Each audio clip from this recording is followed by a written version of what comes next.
Okay, so think about it. Like, every day we rely on information from other people. Okay? Yeah. Like, Okay. just think buying a used car, Right. signing a contract, or even, Oh, online dating. You're trusting absolutely. what you're being told is true. Yeah.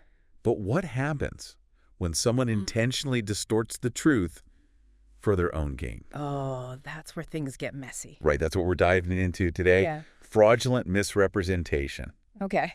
And we're going to unpack it, Yeah. expose its sneaky disguises, Ooh, I like that. and give you the tools to spot it before you get caught in the undertow. Now, what's interesting here is that fraudulent misrepresentation, it's not just about those, Yeah. obvious scams you see in the headlines. Right. It's often a lot more subtle, Right. woven into everyday situations Exactly. where you might least expect it. We're not just talking about Right. shady used car salesmen Yeah, yeah. or those get-rich-quick schemes. No. This stuff can pop up in business deals, Oh, yeah. real estate transactions, Absolutely. even job offers. Wow. Remember that dream job you almost landed? Oh, yeah. What if that entire position was fabricated just to steal Oh, man. your information? That's scary. And our sources dive into some yeah. real-life examples. Yeah. That'll make you think twice about Oh, I bet. everything you thought you knew. And that's why Yeah. understanding the nuances of fraudulent misrepresentation Yeah. is important, Right. It's not just about knowing the definition. It's Yeah. about being able to apply these principles Right. to real-world situations and protect yourself. Like having a superpower. Right. The ability to see through Yeah. the smoke and mirrors Oh, I like that. and make informed decisions based on facts, Yeah, not fiction. absolutely. But before we get to that, let's make sure we're all on the same page. You probably got a good grasp on this, but how would you sum up fraudulent misrepresentation for someone who's hearing it for the first time? Imagine someone deliberately feeding you false information Okay, to get you to do something that benefits them got it. at your expense. That's the essence of fraudulent misrepresentation. Yeah. It's a calculated act of deception designed to Oh. manipulate you Okay. for their own personal gain. So it's not just about someone Right. being wrong or mistaken. No, There has to be Right. that element of deliberate deception. it's about intent. Right. It's like playing a rigged game Oh, yeah. Good analogy. where the other player Yeah, is dealing from the bottom of the deck. they are. And this stuff Yeah, isn't always as obvious as a flashing neon sign. right. So where are some of the places where this deceptive beast likes to hide? Well, think about the areas where we're most vulnerable, where our emotions or aspirations might cloud our judgment. Right. We've got business and commerce, Right. where you might encounter, Yeah. counterfeit goods or services that aren't delivered as promised. Right. And then there's the world of real estate. Ooh, yeah, that's a big one. Huge hidden property damage Oh, or misleading information Right. about a neighborhood yeah. could cost you a fortune. That hits close to home. I bet. I remember reading about this couple who bought their dream home Yeah. only to discover later that the seller had lied about Oh, no. the history of flooding in the area. Oh, wow. They ended up losing their life savings Wow. trying to repair the damage. That's awful. And that's why it's so crucial to be vigilant and informed. Absolute. But the deception doesn't stop there. No, it doesn't. Think about contracts. Right. You might be signing on the dotted line, Yeah. assuming the other party is upfront about their qualifications Right. or ability to deliver, only to find out later Oh, man. that they completely misrepresented themselves. Yeah. It's like that classic bait and switch tactic, Yeah. but with much higher stakes. Yeah, absolutely. What other areas should we be on the lookout for? Well, employment is a big one. Okay. That dream job offer with the amazing salary and perks Oh, yeah. could be entirely fabricated. Really? Yeah, designed to lure you into revealing Oh. sensitive personal information. Right. Or even paying upfront fees for training materials. No way people are really out there faking entire job offers. Oh, yeah. It's more common than you think. Wow, that's messed up. It is, unfortunately. Yeah.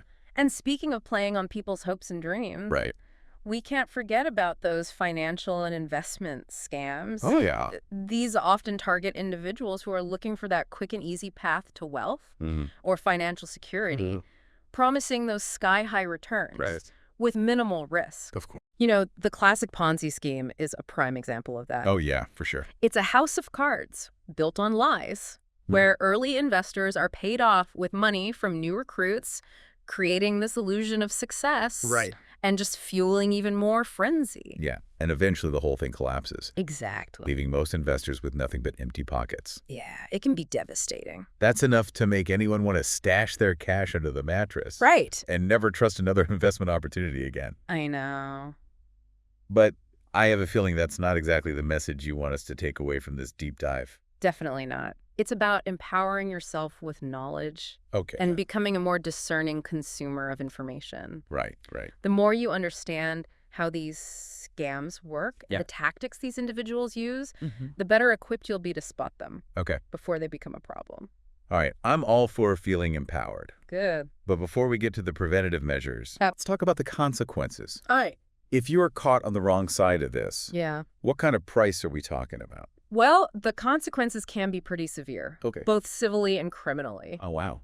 On the civil side, if you're found liable, Yeah. you could be ordered to pay back any money you gain through the deception, Right. plus additional damages for the harm caused to the other party. Ouch. So that's starting to add up. It can. And sometimes Okay. courts can award what are called punitive damages, Oh, okay. which are specifically designed to punish the wrongdoer All right. and deter others Got it. from engaging in similar behavior. So it's not just about making things right. Right. It's about sending a message that Exactly. this kind of behavior Yeah. won't be tolerated. Yeah. What about the criminal side of things? Well, on the criminal side, Yeah. depending on the severity of the fraud, Okay. you could be looking at jail time, Oh, wow. hefty fines, and the long-term consequences Yeah. of having a criminal record.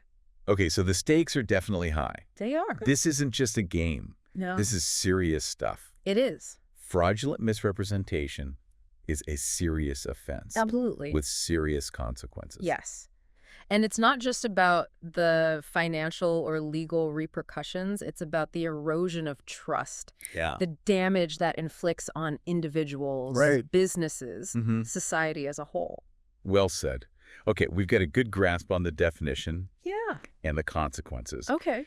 I think it would be helpful to make this a bit more real Okay. for our listeners. Sure. Can we dive into Yeah. some of those specific examples from the source material? Let's do it. You know, the ones that really stuck out to you, Yeah. that made you go, wow, I can't believe someone actually did that. Yeah, those are always good ones. Let's start with those Ponzi schemes. Okay.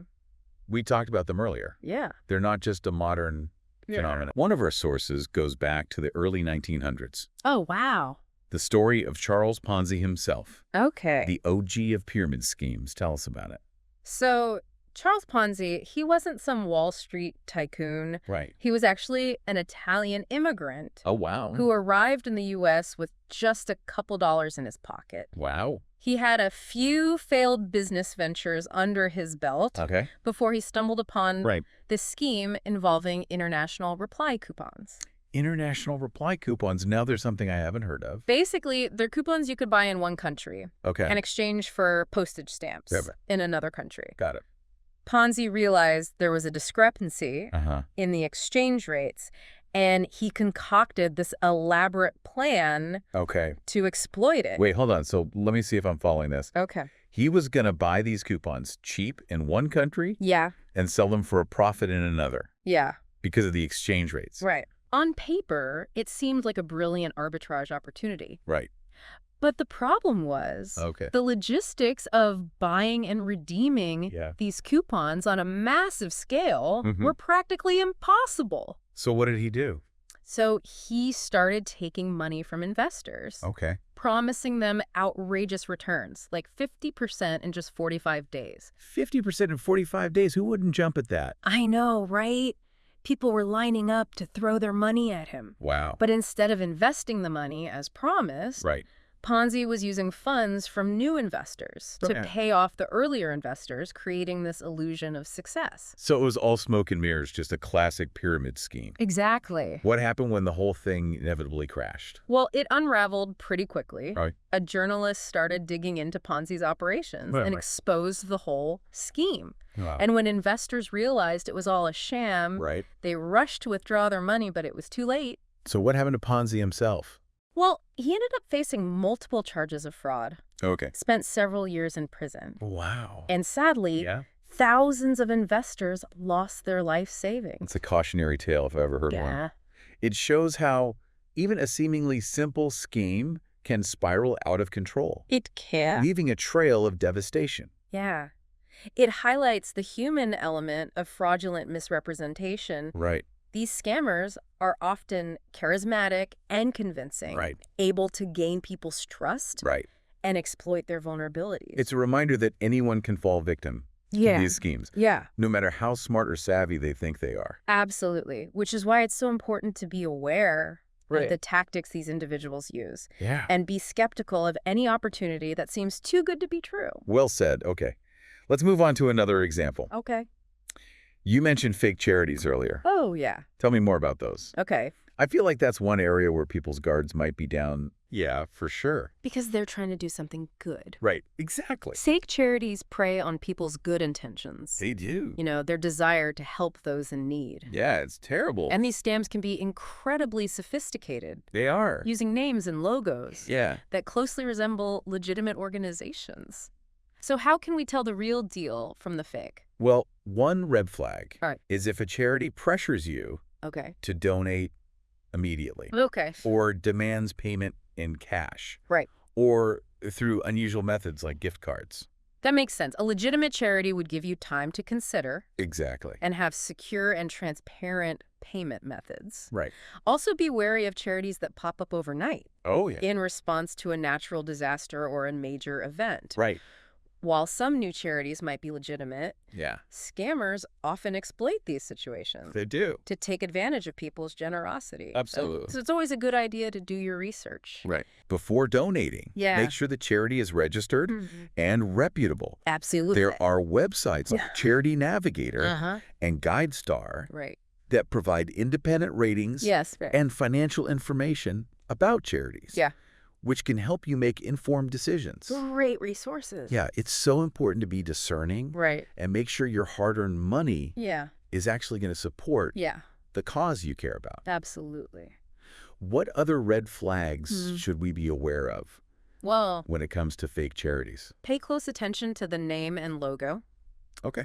You know, scammers often use names Yeah. that are very similar to well-known charities, Right. hoping to trick people Right. into donating without looking too closely. So it's like those knockoff designer handbags Yeah, exactly. you see on street corners. Yeah, good analogy. But instead of fake purses, Right. they're peddling fake compassion. Exactly. And if a charity's website Yeah. or marketing materials Mm-hmm. are full of grammatical errors Right. or typos, that's another red flag. Oh, for sure.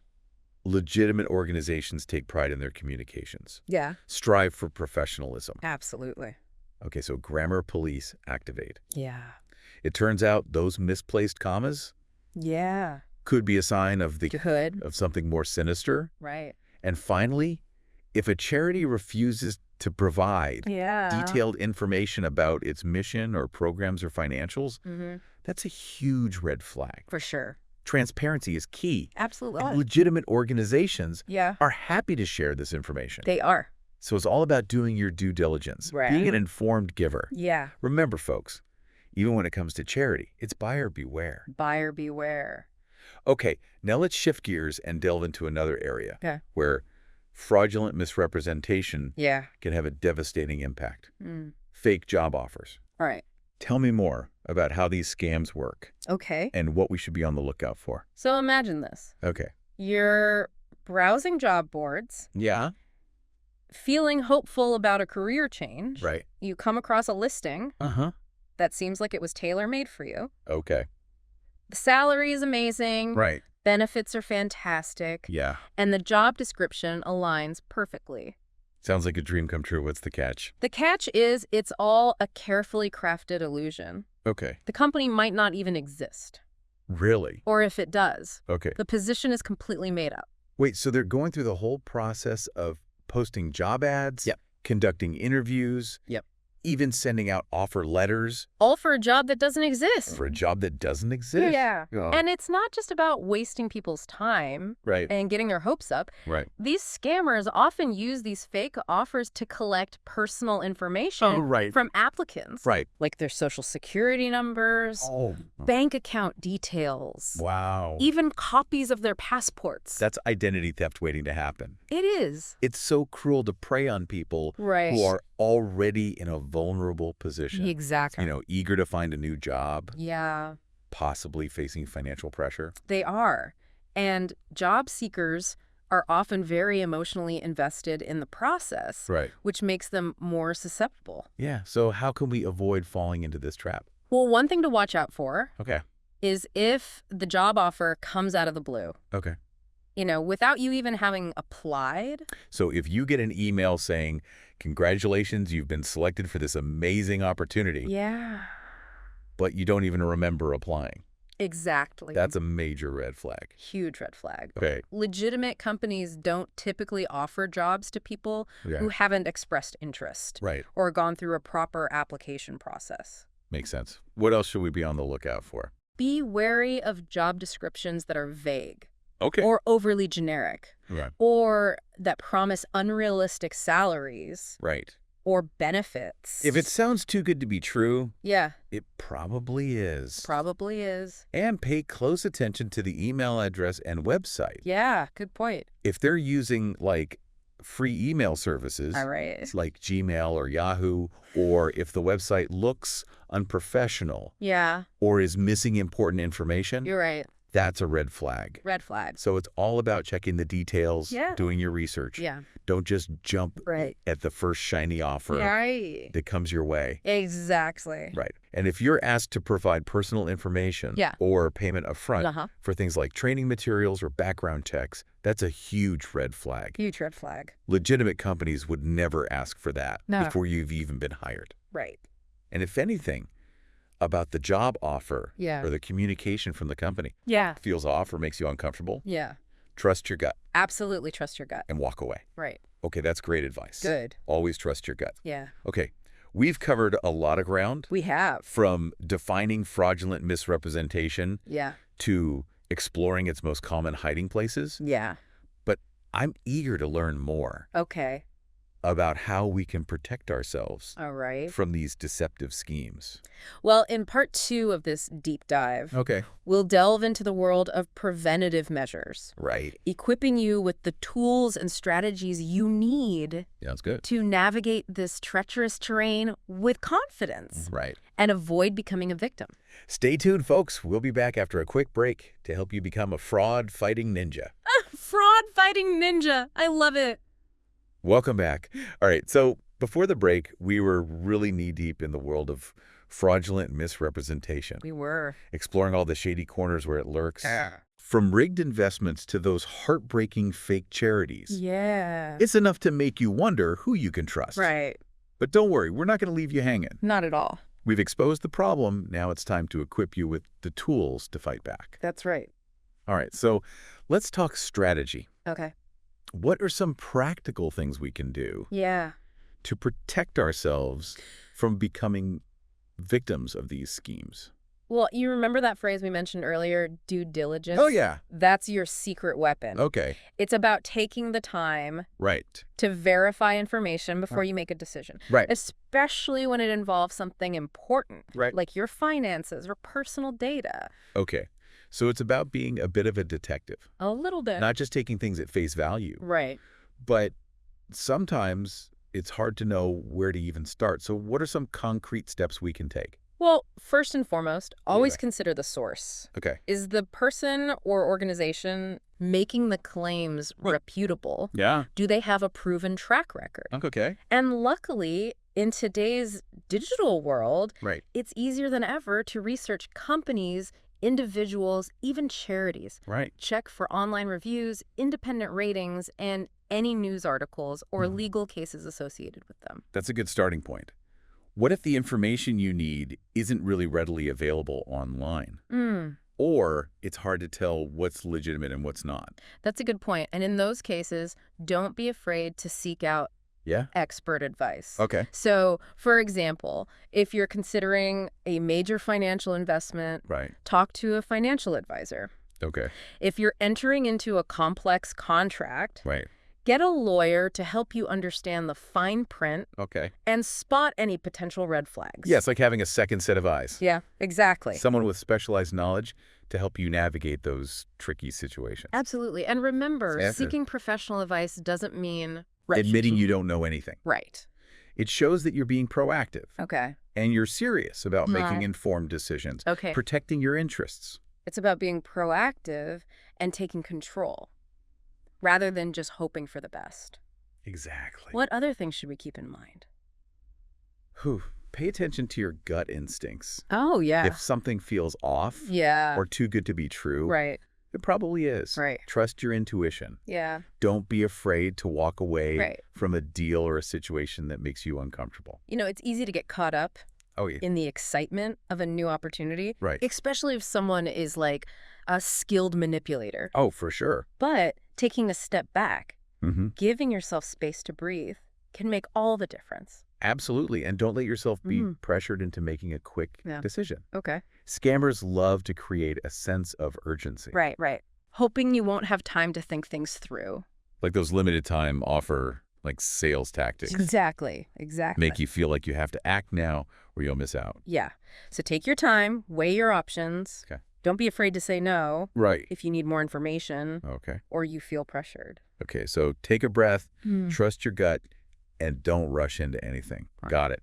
Any other nuggets of wisdom you want to share? One final tip. Document everything. Oh, okay.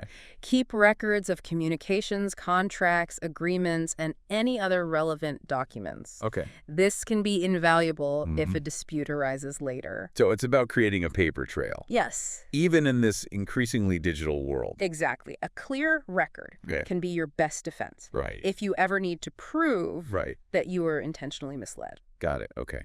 All this is super helpful. Good. I'm feeling much more prepared to face the world armed with these strategies. Good. But before we move on, I want to circle back to something we talked about earlier, Okay. the emotional aspect of fraudulent misrepresentation. Right. You mentioned how these scammers Yeah. often prey on people's hopes, fears, and vulnerabilities. Yeah. Can you elaborate on that a bit more? Sure. Fraudulent misrepresentation, it's not just about cold, hard facts and legal technicalities. Right. It often involves Yeah. tapping into human emotions. Right. These scammers Okay. are masters Okay. at reading people, Mm. identifying their desires, and tailoring their pitches to match. So it's almost like they're emotional chameleons, Ooh. adapting their approach to blend in with their target. That's a great analogy. Think about those investment scams we discussed. Yeah. They often target people Right. who are nearing retirement, who Uh-huh. are facing financial uncertainty, Right. people who are naturally anxious about their future. Yeah. The scammer comes in offering this Seemingly safe and lucrative solution yeah, that promises to ease their worries. exactly. It's like a wolf in sheep's clothing, oh, yeah, offering comfort and security while hiding its true predatory nature. exactly. And it's not just about financial scams either. Right. Remember those fake job offers? Uh. They prey on people's desire for career advancement Yeah. and financial stability. Right. The scammer dangles this perfect opportunity, Right. playing on their aspirations and Yeah. anxieties. It's terrible. It's awful to think about someone exploiting people's dreams like that. It is, and it's important to remember Yeah. that anyone can be a victim, Right. regardless of their intelligence or background. Right. It's not about being naive Right. or gullible. Okay. It's about recognizing that we all have emotional weak spots Right. that can be exploited. Okay. So, in addition to all the practical tips we've discussed, Right. it's also about cultivating emotional awareness Yes. and skepticism. Okay, so protect your heart and mind as much as your wallet. Yeah. Check. Now, I'm curious to kind of shift gears a bit Okay. and explore, like, the legal landscape surrounding this. We talked about the consequences. Yeah. But what are, like, the actual laws that govern this whole area? Well, it's a complex area, Okay. but both state and federal laws work together to prohibit fraudulent and deceptive practices. Okay. These laws cover everything from false advertising Right. and consumer fraud Mm. to securities fraud and deceptive business practices. It's a lot. So there's, like, a whole web of legal protections in place to deter this type of behavior.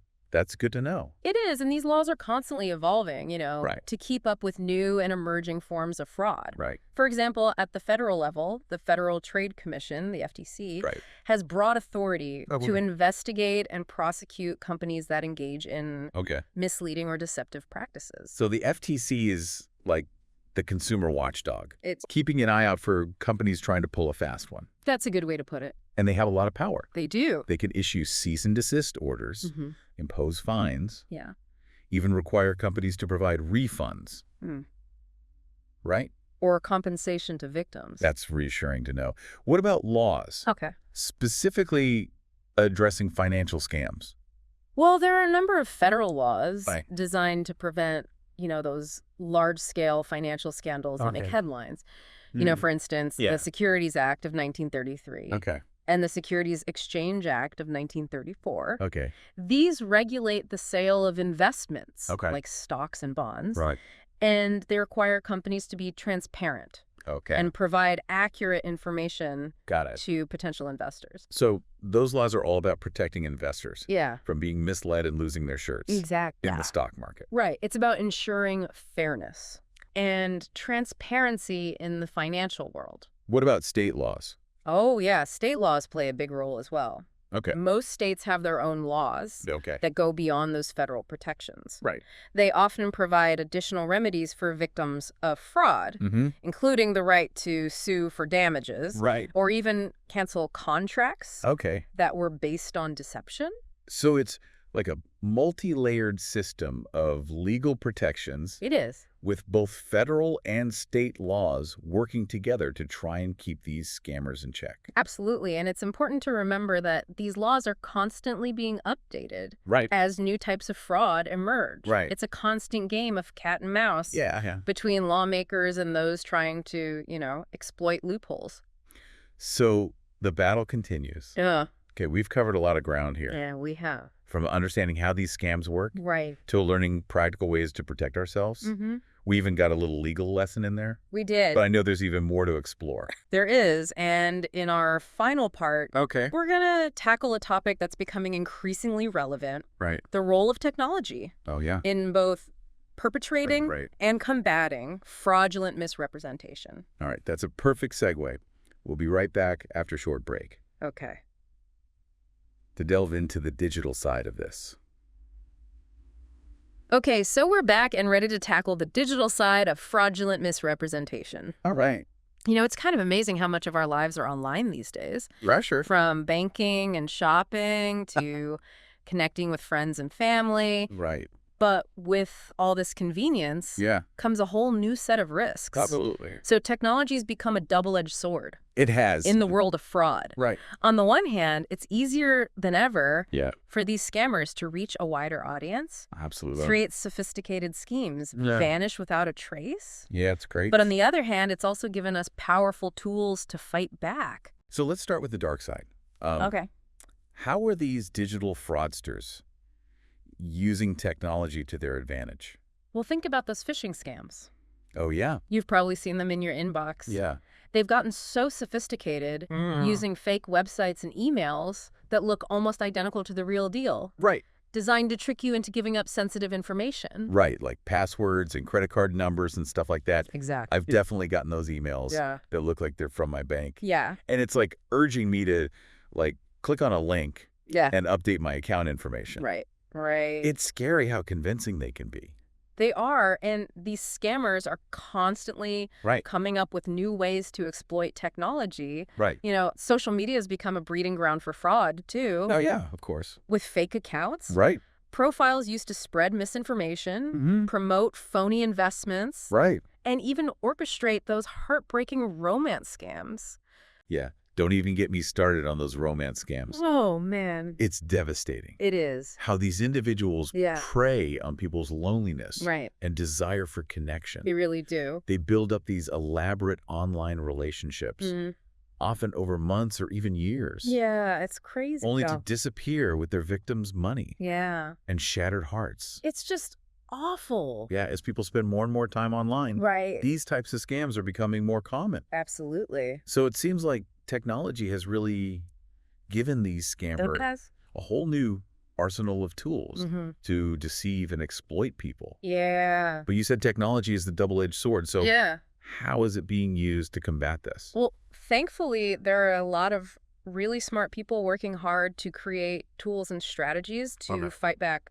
Law enforcement agencies, cybersecurity firms are using data analytics, artificial intelligence, machine learning to detect patterns, track scammers, and even stop fraud before it happens. So it's like this high-tech arms race. Exactly. With the good guys using cutting-edge technology to outsmart the bad guys. That's a great way to put it.